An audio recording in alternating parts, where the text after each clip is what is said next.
Following the funeral, the home was eerily quiet, with every room filled with memories of a life that had died. I sat alone at the dining table, looking at a half-finished cup of coffee, feeling more lost than I could have imagined. The weight of loneliness surrounded me like a thick, impenetrable fog. Just when I thought the darkness would take me whole, there came a soft tap on the door.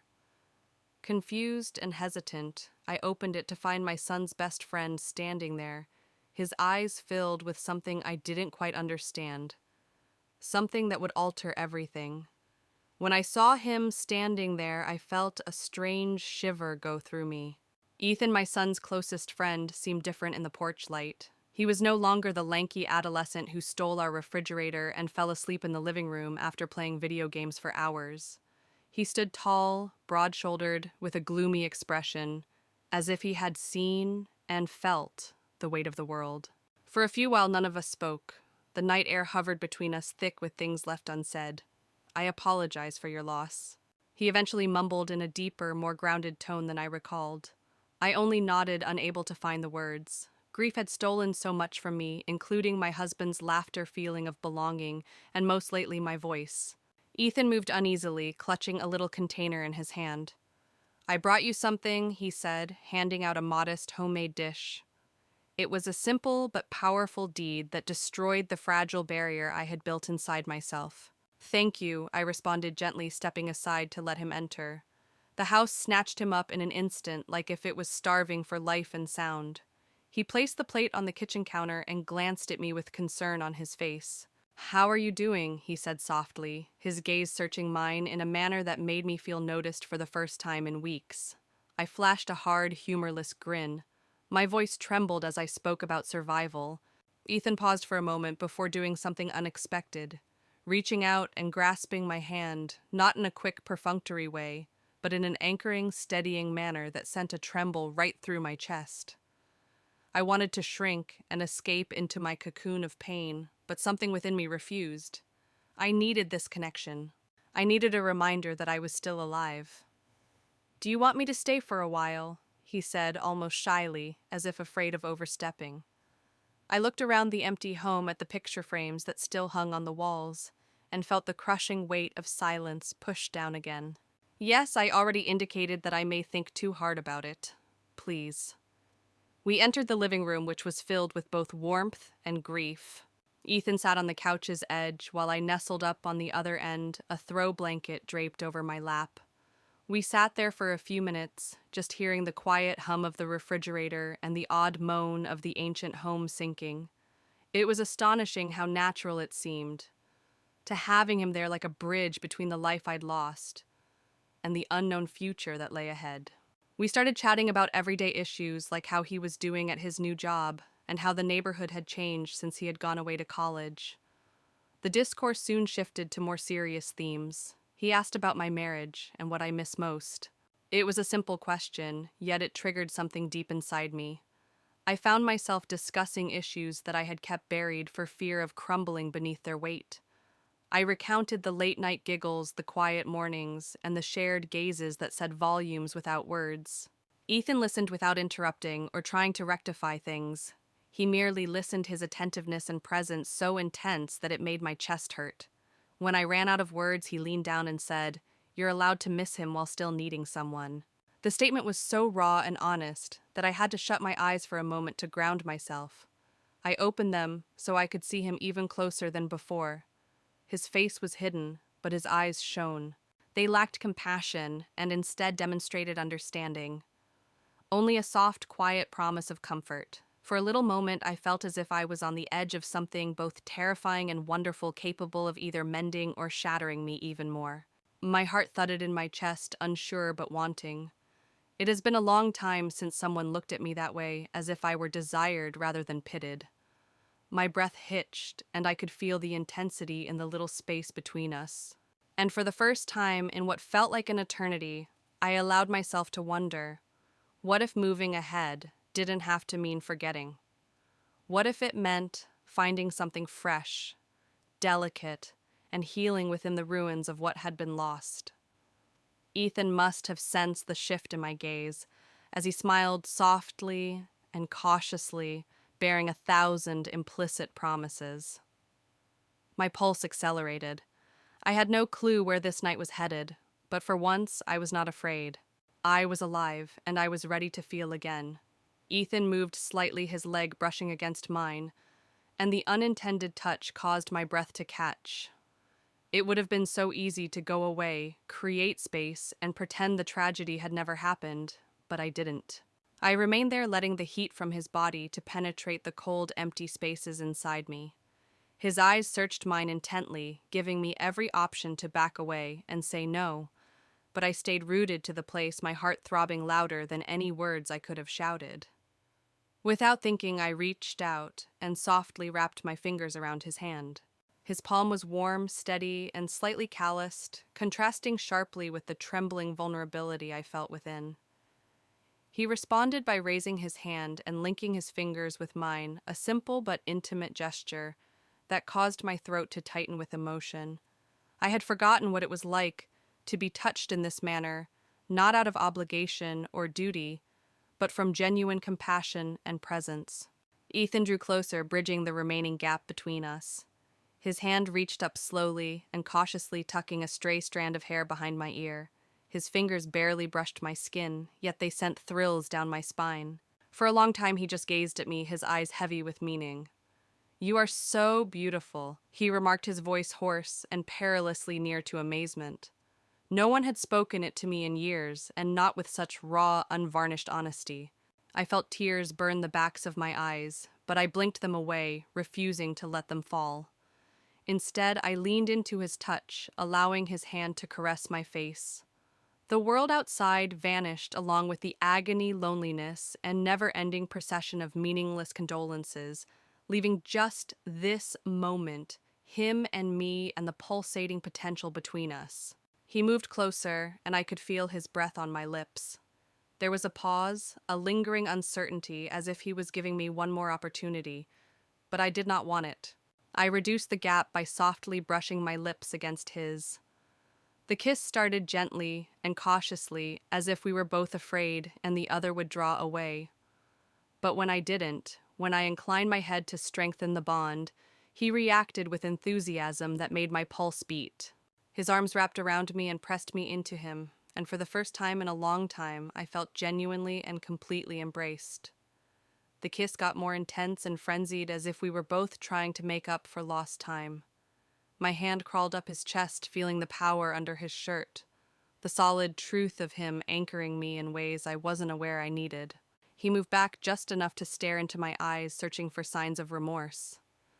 However, all he would have noticed was a strong, apparent need to be alive again, to be loved and seen.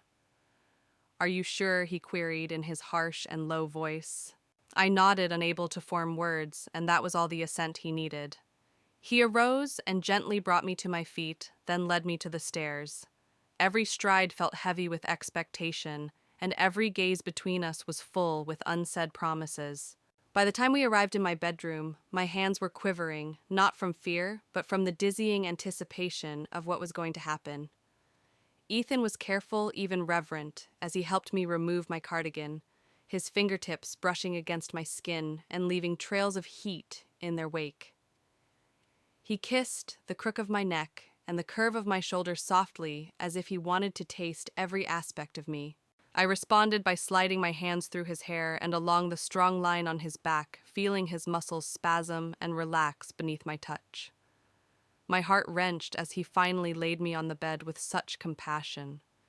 He lingered over me for a while, his stare drinking up every aspect. He murmured, "You are incredible." And the wonder in his voice persuaded me to accept it, if only for tonight. The remainder of our clothing faded slowly and unhurriedly, with each item abandoned, as if shedding former lives in sorrow. He touched me not with the clumsy exuberance of youth, but with a deep, agonizing care that saw and appreciated every part of me. Every kiss, caress, and muttered remark healed the wounds I'd hidden for so long. The physical connection between us was exhilarating, but it was the emotional closeness that tore me apart, the way he stared into my eyes and never looked away, the way he made me feel loved, rather than wounded or scarred. Our bodies swayed to an age-old rhythm, a leisurely, sensuous dance that grew until it overwhelmed both of us. When I finally cried out his name, I felt both relief and rebirth. It was the rediscovering of a part of myself that I had believed was gone forever. Following that, we lay tangled together, our breaths evened out, and the room was filled with a warm, golden stillness. Ethan moved his fingers gently and lovingly over my arms, like if he was afraid to let go. I rested my head on his chest, listening to his pulse below my ear. For once, I didn't feel lonely. Instead, I felt warm, secure, and supported. He kissed the top of my head and told me, "You're not alone anymore." I closed my eyes and let the reality of the words wash over me. Over the course of one night, Ethan taught me that love can take many forms, and that healing, although messy and hard, is nonetheless achievable. I'd spent so much time regretting what had been lost that I'd forgotten how to hope for what may yet be discovered. Wrapped in his arms, I realized that life might still be full of unexpected beauty, even after so much suffering. Perhaps I was prepared to discover it again. The morning light gently crept into the room, casting a wonderful shine on the tangled bedding and lingering warmth from the night before. I awakened lightly, partly expecting to be alone and half preparing for the loneliness that had become my constant companion. But Ethan was still there, his arm over me, breathing softly and steadily into my hair. For a few moments, I allowed myself to be in the safety of that hug, without question or doubt, just experiencing. However, as my body rested against his, my thoughts started to disintegrate. Reality, as always, demanded to be addressed. I was older, damaged, and had experienced a lifetime of experiences that he couldn't grasp. What we shared last night was amazing and nearly divine. But could it live outside the fragile cocoon we had built for ourselves in the darkness? Fear crept in slowly and insidiously, filling the wounds in my heart with frigid doubt. Ethan shifted, feeling my tension, and gently stroked his fingertips down my arm. "Thank you for your views," he mumbled, his voice still sluggish from sleep. I smiled sadly as I stroked lazy lines over his chest. How could I tell him that I was terrified, that no matter how delicate he was a part of me, feared this was only a lovely illusion that would be broken in the morning? I was simply thinking. I proceeded, gently, carefully choosing my words. That last night seemed too sweet to be true. Ethan softly pushed me to gaze into his eyes. There was no hesitation or remorse, just complete truthfulness. It was true, he declared emphatically, every single second of it. Still, uncertainties lurk over me.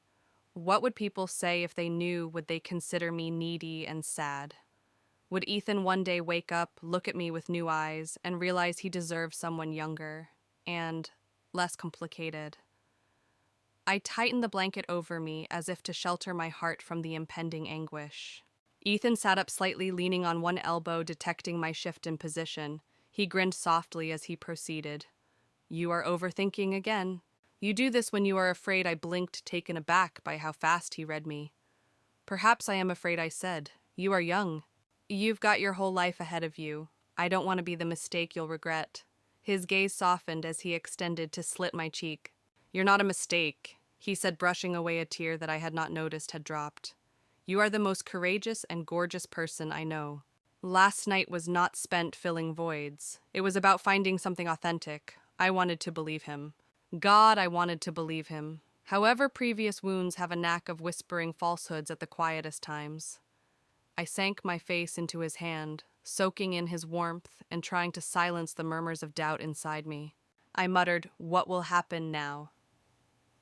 "When the world returns, you and I will no longer be alone in our safe sanctuary." Ethan stopped for a while, as if contemplating his next words. He added, "I don't have all the answers, but I understand how I feel, and I am not going to walk away from this from you." His words fell on me like a balm, soothing, but not relieving the pain of uncertainty. Later, as we dressed and went about our daily ritual, we sensed an unsaid gravitas between us. Every casual touch of his hand, every lingering gaze, conveyed the sense that something significant had happened between us. We were no longer two lonely persons seeking a little vacation. We were now connected in a manner that both concerned and comforted me. The knock at the door shocked us both. Ethan glanced at me quietly, wondering whether I wanted him to respond. I shook my head, grabbed my sweatshirt, and straightened my hair. Whoever it was, they could wait. I took a minute to gather myself and determine how much of last night's magic I wanted to share with the world. But deep down, I recognized that the ultimate struggle was not with other people's views, but with my own anxiety. Fear of being vulnerable again, of daring to believe, and of opening my heart to something beyond my control. Ethan arrived from behind, wrapping his arms around my waist and resting his head on my shoulder. "Whatever comes next," he said calmly, "we'll face it together." His words were simple, yet they carried the weight of a promise I had never realized I needed so much. For the first time in what seemed like an eternity, I allowed myself to lean into that promise. I gave myself permission to believe not in fairy tales or perfect endings, but in the messy, beautiful possibilities of something true and worth fighting for. And maybe that was enough. The days that followed were challenging, but real. There were moments of worry, second-guessing, and wondering whether this weak thing between us could last beyond that one night. But Ethan never wavered. When I pulled away in fear, he brought me back with patience. When I questioned, he reminded me with simple gestures and firm words that love does not always come in the way we anticipate. It may arrive stealthily, slipping between the cracks of a broken heart and planting itself stubbornly, magnificently against all odds. We kept our relationship a secret, loving the tiny moments that only we knew about, looks across a room, stolen touches, late-night conversations that knitted together the fractured pieces of us. There were challenges, of course, but we tackled them together, understanding that although our situation was not ideal, it was honest. Ethan never viewed me as a burden or a mistake. He made me feel noticed, valued, and loved, not despite, but because of my scars. One evening, as the sun sank and covered the ground in warm gold, Ethan took my hand in his and murmured, "You saved me too." I smiled despite the tears that welled up in my eyes, recognizing that this may mean more than simply mending past scars. Perhaps it was about building something new, something none of us had dared to consider. But both of us needed more than we had previously known.